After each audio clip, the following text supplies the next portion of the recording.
You are driving home through Lagos traffic. It's just past midday.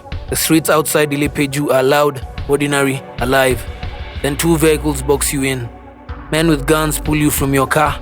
They force you into the boot of an SUV. Your family will spend the next few hours trying to understand where you've gone and how much it will cost to get you back. This is not a random act of street crime.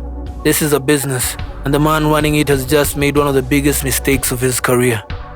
This is the story of Chukwudumeme Onwuamadike, the man Nigeria came to know as Evans. Before he was a kidnapper, Evans was by most accounts an ordinary young man from Nnewi in Anambra State, trying to make money in the auto spare parts trade.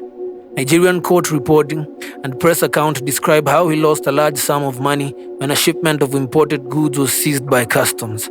That loss, according to accounts he later gave police, pushed him towards the underworld. He didn't start with kidnapping. He started with armed robbery. Reports from Nigerian police sources describe a 2006 bank robbery in Lagos in which members of his own gang were killed during a violent dispute over the loot. Evans survived. He adapted, and over the following years, he built something far more lucrative than robbery, a kidnap-for-ransom syndicate that would eventually target some of Lagos's most wealthiest residents. Why kidnapping? Because in a city full of visible wealth, a gang willing to use violence and patience would extract more from one victim than 100 robberies combined. Evans structured his operation almost like a business. He recruited gang members, some of them with military backgrounds. He identified targets among Lagos's business class. He held victims for months if necessary, sometimes 6 or 7, until families exhausted every possible source of money. Investigators later say he rarely lowered his ransom demands, no matter how long a negotiation dragged on. One of his most notorious abductions involved a Lagos businessman named Silvana Zahamnu. According to later court testimony, Evans and his gang seized him on a street in Amuo Odofin in June 2014 and demanded $2 million for his release. His wife would later tell the court how the family sold property and borrowed from relatives just to make a partial payment. Another victim, Donatus Dunu, managing director of a pharmaceutical company, was abducted outside his own office in February 2017. Court records describe how his family ultimately paid roughly 150 million naira.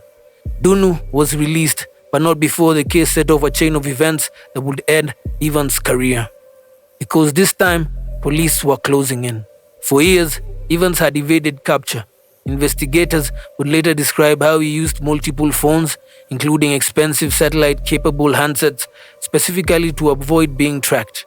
At one point, police say he was operating with over 100 different phone lines. A senior police investigator involved in the manhunt described the case as one of the most difficult of his career, saying he barely slept while trying to trace which numbers connected back to Evans. The break came through something surprisingly ordinary. Investigators identified a single phone line Evans used to stay in contact with his family in Nnewi. That thread, followed carefully, is what ultimately led police to his door. What do you do when the walls start closing in around a life built on ransom money? On June 10, 2017, police raided a home in the Magodo estate, one of Lagos's most affluent neighborhoods. Evans was arrested there, reportedly packed and preparing to fly to South Africa the very next day. 6 members of his gang were arrested alongside him. What police found inside stunned the country almost as much as the arrest itself.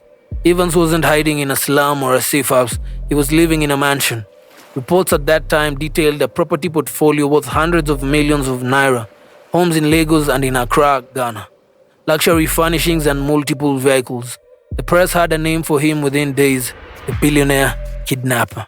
At his first parade before the Lagos Police Command, Evans gave his own account of how he ended up here, tracing a path from failed businesses to drug dealing in South Africa to armed robbery and finally to kidnapping. He described being shot and left for dead years earlier by a former business partner. For a country that had watched wealthy men vanish off city streets for years, the arrest felt like a reckoning. But the case was far from over. What followed was nearly 5 years of prosecution, delays, and multiple separate trials, each tied to a different victim. In February 2022, a Lagos High Court judge delivered the first major verdict. Evans, along with 2 co-defendants, was found guilty of conspiracy and kidnapping in the abduction of Donatus Dunu. The judge did not mince words, noting that Evans showed no visible remorse in the dock, and pointing to video-recorded confessions as key evidence. The sentence: life imprisonment. 7 months later, a second court delivered its own verdict, this time over the kidnapping of Silvanus Ahamnu.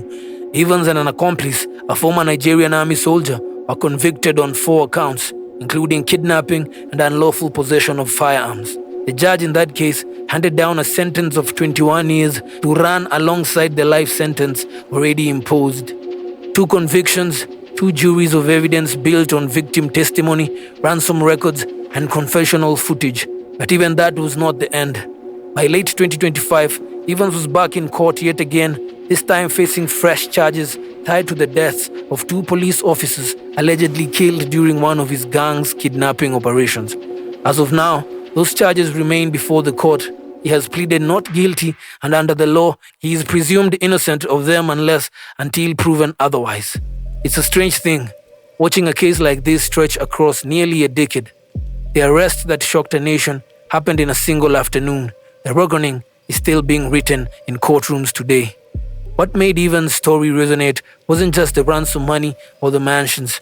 It was what he represented, a visible, working illustration of how much wealth is at stake in a city like Lagos, and how far some are willing to go to seize a share of it by force. For the families of the victims, the story was never really about a nickname or a headline. It was about the months spent not knowing whether a husband or a father would come home.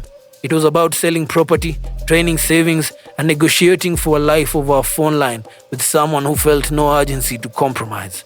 For investigators, it became a lesson in patience. 100 discarded phone numbers, one that mattered. Months of tracing a single thread until it tied to a locked gate in Magodo.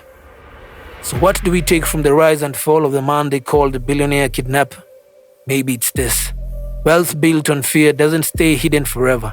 It was one overlooked phone line, one habit he couldn't break, that finally brought 7 years of terror to an end. You start this story walking to your car in broad daylight in a city you thought you knew.